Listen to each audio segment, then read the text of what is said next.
Hello guys, welcome to our YouTube channel Aspire Reviews. ఇప్పుడే toxic అనే movie అయితే చూడడం అయితే జరిగిందనమాట. నేను చెప్పినట్టే మూవీని అయితే థియేటర్లో అయితే చూడలేదు, మూవీస్ లోనే చూశాను. మూవీస్ లో మూవీని నేను నైట్ అయితే వదిలేరు, ఇప్పుడే మూవీ అయితే చూడడం జరిగిందనమాట.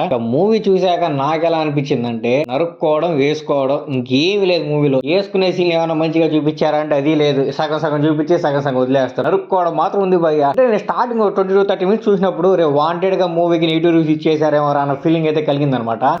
పోను మూవీ చూస్తుంటే లేదురా గేటు లీడర్ మేము పారిపోతాం తప్పే లేదనిపించింది. మెయిన్ గా మూవీలో ఏమన్నా తోపు అనిపించిందంటే నాకు అది మెయిన్ గా యష్ గారు యాక్టింగ్ భయ్య. ఏమన్నా జీవించాడా మీరు ప్రతి సీన్ లో కానీ యష్ గారు యాక్టింగ్ అని చూస్తే చచ్చిపోతారంటే. ఎందుకంటే ఆ కళ్ళల్లో ప్రతి సీన్ లో ప్రతి ఇంటెన్సిటీ అలా మెయింటైన్ చేసాడు అనమాట. మాక్సిమం ఎవరి వల్ల కాదేమో ప్రతి సీన్ లో కళ్ళల్లో అంత ఇంటెన్సిటీ మెయింటైన్ చేయడం రష్ గారి క్యారెక్టర్ కి అందులో 100% అంటే 100% న్యాయం అయితే చేసాడు అనమాట. సినిమా మొత్తం మీద ఒక్క సీన్ అంటే ఒక్క సీన్ లో కూడా యాడ్ అని అవ్వడం అనమాట. ఆ ఇంటెన్సిటీని త్రూ అవుట్ ద మూవీ అలానే క్యారీ చేసాడు అనమాట. నాకు ఎందుకు ఈ మూవీకి నయనతార గారు, కియారా అద్వానీ గారు ఇంత పెద్ద కాస్టింగ్ అయితే అవసరం లేదు అన్న ఫీలింగ్ అయితే వచ్చింది అనమాట. ఎందుకంటే నయనతార గారికి ఉన్న క్రేజ్ కి తగ్గ రోల్ పడలేదని నా ఫీలింగ్. ఏం లేదు, జస్ట్ సింపుల్ గా మన యష్ గారి సిస్టర్ రోల్ అనమాట. అంతకు మించి గొప్పగా చెప్పుకునే అంత రోల్ అయితే ఏం కాదు. రుక్మిణి వసంత్ గారు అయితే ఒక్క మూవీలో అసలు ఆమెను ఎందుకు తీసుకొచ్చారు కూడా నాకు అర్థం కాలేదు. ఏదో స్టోరీలో కంటెంట్ లేనప్పుడు ఇంకా ఇలాంటి వీళ్ళందరినీ పెట్టుకొని మేనేజ్ చేసేయచ్చులే అన్న దాని మీద అయితే లాగేసారు అన్న ఫీలింగ్ అయితే నాకు కలిగింది. సరే ఒప్పుకున్నాడు ప్రొడ్యూసరు, ఎలా చేశాడు స్వామి ఈ ఫీలింగ్ అయితే కలిగింది అనమాట. చూస్తే కూడా ప్రొడ్యూసర్ యష్ అని ఉంది, కానీ దీని అంతా హ్యాండిల్ చేసిన కేవీఎన్ ప్రొడక్షన్ వాళ్ళు. కాకపోతే వాళ్ళిద్దరి మధ్య ఇంకా కనెక్షన్స్ ఏందో నాకైతే తెలియదు. కానీ మూవీ అయితే ఎంత బొక్క అంటే అంత బొక్క.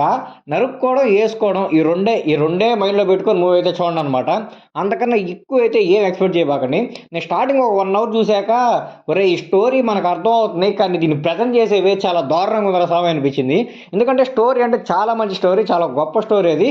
కాకపోతే ఆమెకి డైరెక్టర్కి అంత ఎక్స్పీరియన్స్ లేదు కాబట్టి ఎక్కడో ఇంత భారీ బడ్జెట్ మూవీని ఇంత లార్జ్ స్కేల్లో తీయడంలో ఫెయిల్ అయ్యారన్న ఫీలింగ్ అయితే నాకు కలిగింది అనమాట. అంటే యష్ గారు ఎంత సజెషన్స్ ఇస్తున్నా ఏమి ఇస్తున్నా సరే మనం లార్జ్ స్కేల్ మూవీని తీస్తున్నప్పుడు మనకంటూ ఓన్ ఎక్స్పీరియన్స్ లేనప్పుడు దాన్ని ఇంపాసిబుల్ ఈవెంట్ అనమాట. మీరు చూస్తే కూడా రాజమౌళి గారు వెంటనే ఏమి మగధీరాలు బాహుబలి తీసేయలేదు. ఆయనకు బాగా ఎక్స్పీరియన్స్ వచ్చాక ఆయన దానికి నమ్మకం కలిగాక మాత్రమే ఈ మూవీని అయితే తీసేయడం అనమాట. కానీ టాక్సిక్ డైరెక్టర్ ఈ మూవీని డైరెక్ట్ చేసిన విధానం చూస్తుంటే మాత్రం నాకైతే బాగా చిరాకు వేసింది. అంటే చాలా గొప్పగా తీసింది కొన్ని సీన్స్ మాత్రం. ఆ ప్రేమని కియారా అద్వానీ గారి మధ్య యష్ గారి మధ్య చూపించే ఆ విధానం నాకు చాలా గొప్పగా అనిపించింది. కొన్ని డైలాగ్స్ చాలా బాగున్నాయి. కాకపోతే సినిమానే ఏమీ లేదు. అంటే ఎలా ఉందంటే ఏదో ముక్కలుగా చూస్తే బాగానే ఉంటుంది, కానీ ఆ ఫైట్ సీన్లు, ఆ కొన్ని హైలైట్ సీన్లు మూవీ అంతా చూడాలంటే ఎవరి వల్ల అయితే కాదు. అప్పుడు అనిపించింది అనమాట, సందీప్ రెడ్డి వంగ గారు జస్ట్ వైలెన్స్ యూనిటీ పెట్టి హిట్ కొట్టేస్తారని చెప్పి అందరూ మాట్లాడుతున్నారు. అది ఎవరి వన్స్ కప్ ఆఫ్ టీ కాదు స్వామి. దానికంటూ ఒక ఆశత కావాలి, దానికంటూ ఒక ఎక్స్పీరియన్స్ ఉండాలి, దానికంటూ ఒక కల్ట్ డైరెక్టర్ మైండ్ సెట్ ఉండాలన్న ఫీలింగ్ అయితే నాకైతే కలిగిందనమాట. Being Sandeep Reddy Vanga is not an easy task అని చెప్పి ఈ టాక్సిక్ అనే మూవీ చూసాక నాకైతే అర్థమైందనమాట. మూవీ చూసిన వాళ్ళు ఎవరన్నా ఉంటే మీకు ఎలా అనిపించిందో మూవీ కింద కామెంట్ బాక్స్ అయితే కామెంట్ చేయండి. మళ్ళీ చెప్తున్నాను, థియేటర్ అయితే ఎవరు చూడబాకండి, డబ్బులు అయితే బొక్క పెట్టుకోబాకండి. మూవీస్లో ఉంది, చాలా అంటే చాలా మంచి క్వాలిటీలో ఉంది మూవీ. సో అందరూ మూవీస్లో చూసి అయితే ఎంజాయ్ చేయండి.